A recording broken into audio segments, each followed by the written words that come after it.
Panibagong aksidente sa bahaging De Venecia Expressway sa Dagupan City naitala kagabi. Pagsusulong sa 20 to 30 kilometers per hour ni speed limit, paiigtingin ng PNP. Tutukan sa report.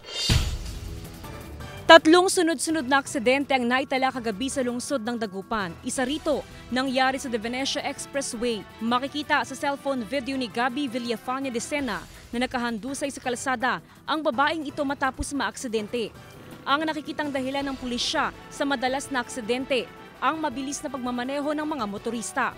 Dahil dito, mas napapanahon umano ang pagkakaroon ng speed limit sa mga pangunahing kalsada sa lungsod ng Dagupan. Kung sumusunod lang tayo sa regulation ng speed limit talaga, hindi mangyayari yung ganong insidente.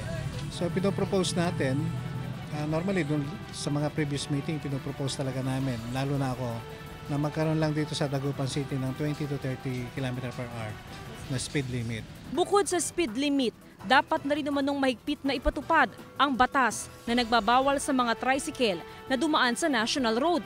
It's about high time na i-implement talaga natin yung speed limit dito sa Dagupan City.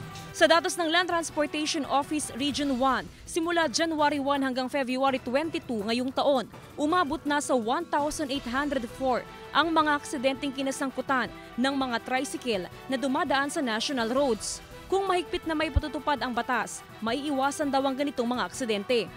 Ma'am, it is the LTO, ma'am, who is the lead agency diyan. It may, however, deputize the local government unit to impose the provision on the use of the national road. Kabilang ang De Venecia Expressway sa National Road. Dapat daw na hindi padaanin dito ang mga tricycle, bagay na inalmahan ng ilang tricycle driver at operator.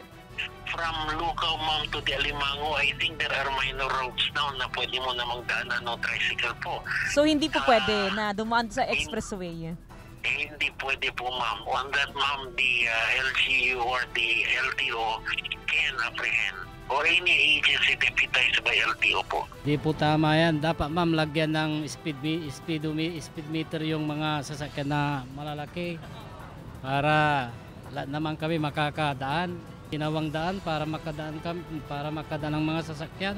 Kasama si Daryl Peralta, ako si Jasmine Gabriel Galban, naghahatid ng Balitang Amyanan.